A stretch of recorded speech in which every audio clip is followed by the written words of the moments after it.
Saya Tia Aprilana Putri, absen 2 dari kelompok 1.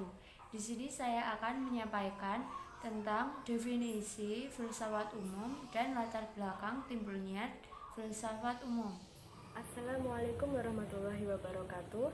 Saya Tiwi Eka Agustin, nomor absen 5 dari kelompok 1. Di sini saya akan menjelaskan mengenai objek kajian filsafat dan ciri-ciri filsafat. Assalamualaikum warahmatullahi wabarakatuh. Saya Umi Habibatul Lailiyah, kelompok 1 absen 4. Di sini saya nanti akan menjelaskan bagian manfaat atau kegunaan kita belajar filsafat. Silahkan simak penjelasannya ya teman-teman. Assalamualaikum warahmatullahi wabarakatuh. Kami dari kelompok 1 akan menyampaikan sedikit tentang filsafat umum. Filsafat umum tidak bertentangan dengan agama Islam. Bahkan umat Islam wajib atau sekurang-kurangnya dianjurkan untuk mempelajarinya. Sebab tugas filsafat tidak lain adalah berpikir secara mendalam tentang wujud untuk mengetahui pencipta segala yang ada. Selanjutnya kita masuk dalam topik pembahasan. Di sini saya akan menyampaikan definisi filsafat dan latar belakang timbulnya filsafat. Definisi filsafat. Secara etimologis, filsafat berasal dari beberapa bahasa, yaitu bahasa Inggris dan bahasa Yunani. Dalam bahasa Inggris itu disebut dengan filosofi. Dalam bahasa Yunani, pilan atau pilos, dan sophein atau sopi. Adapun berasal dari bahasa Arab, yaitu falsafah yang artinya ala hikmah. Akan tetapi, kata tersebut pada awalnya berasal dari bahasa Yunani, yaitu philos yang artinya cinta, sedangkan sophia artinya kebijaksanaan. Selanjutnya, kita masuk dalam latar belakang timbulnya filsafat.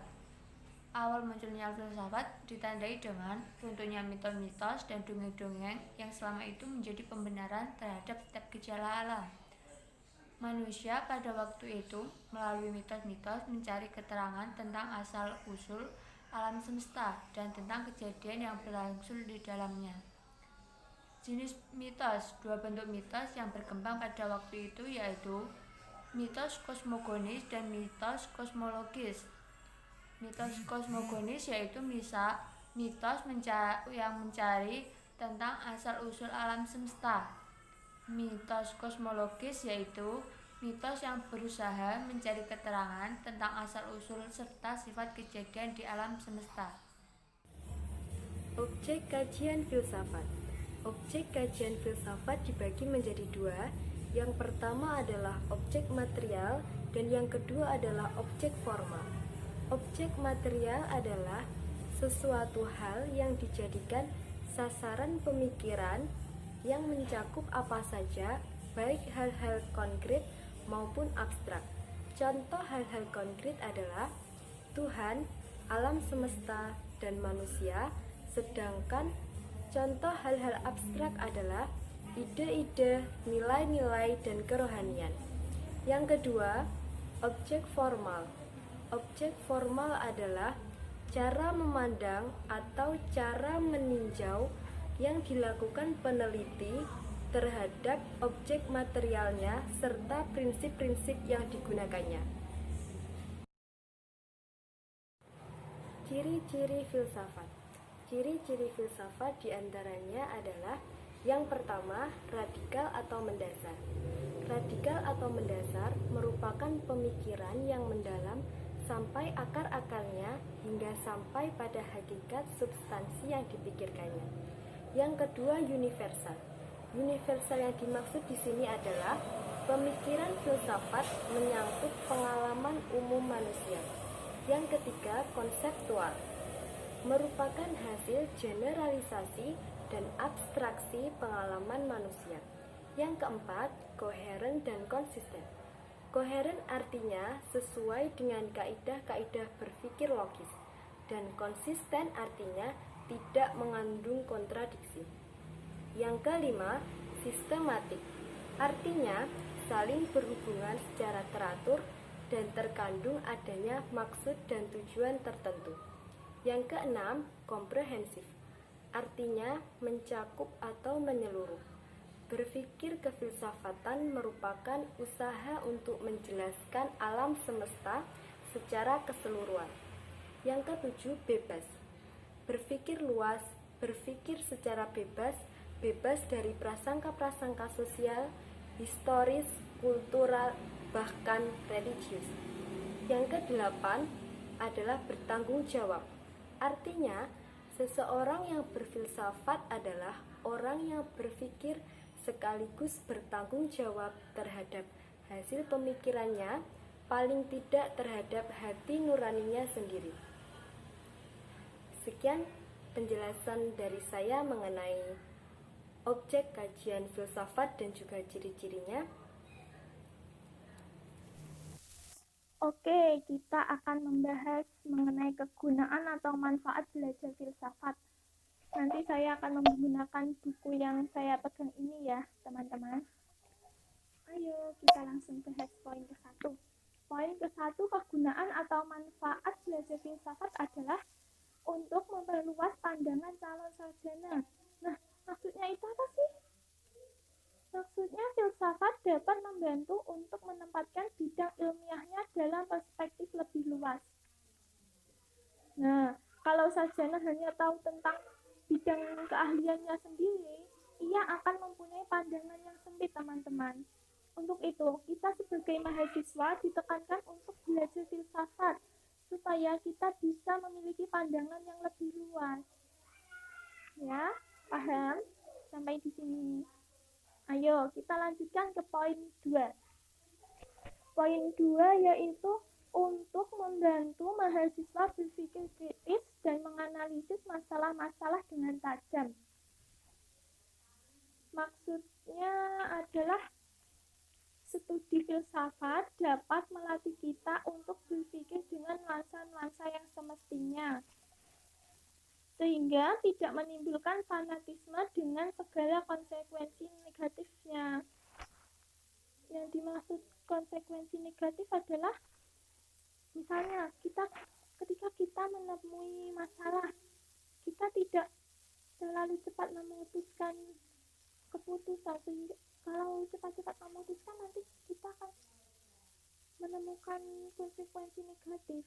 Untuk itu, sebagai mahasiswa kita belajar filsafat untuk ketika kita menemui masalah-masalah nanti kita bisa berpikir lebih kritis dan menganalisis masalah-masalah yang menjadi penyebabnya, sehingga kita bisa memecahkan masalah tersebut dengan konsekuensi yang positif dan tidak ada dampak negatifnya, dan membuat keputusan sesuai apa yang kita inginkan. Itu paham penjelasan untuk poin kedua? Oke, kita lanjutkan untuk poin ketiga. Poin ketiga yaitu untuk mempermudah bagi calon sarjana yang tepat. Kaitannya dengan pemikiran dan bahasa. Misalnya gini, kalau bahasa kita kacau, hal itu mengisyaratkan bahwa pikiran kita sedang kacau, teman-teman. Dan juga sebaliknya, kalau pemikiran kita tidak jelas, perumusannya dalam berbahasa juga tidak akan jelas pula. Begitu, paham? Oke, kita lanjutkan poin keempat ya. Dari berbagai segi, kita bisa mengerti lebih mendalam dunia di mana kita hidup. Nah, hasil lain yang bisa diperoleh dalam studi filsafat ialah bahwa dari beberapa segi kita bisa mengerti lebih mendalam dunia di mana kita hidup. Nah, orang yang memiliki bekal filsafat kerap kali akan memahami lebih baik apa yang disajikan kepada siapa saja dalam media massa. Misalnya, di bidang politik dan sosial ada banyak aliran dengan latar belakang filosofi, sosialisme, liberalisme, komunisme, totalisme, dan sebagainya. Oke, kita lanjut ke poin 5 ya, sekaligus sebagai penutup ini. Poin kelima adalah studi etika sebagai salah satu cabang filsafat dapat ditanamkan kesadaran etis dalam jiwa calon sarjana. Nah, tentunya setiap orang harus bertingkah laku etis, bukan saja orang yang pernah belajar etika saja. Namun, demikian dengan memperoleh pengetahuan lebih sistematis tentang nilai-nilai dan prinsip-prinsip moral, dapat diharapkan calon sarjana lebih siap untuk menjalankan profesinya nanti dengan baik. Ketika kita sudah terjun di dunia nyata, kan kita jurusannya PGMI. Ketika kita sudah terjun di masyarakat, di sekolah-sekolah misalnya, kita bisa beretika lebih etis dan dalam jiwa si calon sarjana nanti. Paham ya sampai sini? Hasil yang dibawakan studi filsafat ini barangkali oleh banyak orang dianggap sebagai agama minimalistis yang mempelajari filsafat dengan itu tidak memperoleh keahlian khusus. Ia tidak bisa membangun jembatan seperti seorang insinyur atau menemukan pasien seperti seorang dokter. Tapi mungkin dengan studi filsafat ini, ia jauh lebih menjadi manusia karena filsafat termasuk humaniora. Kata John Henry Newman. Oke, sekian ya presentasi kelompok kami. Jika ada kekurangan kata atau menyinggung teman-teman, kami mohon maaf.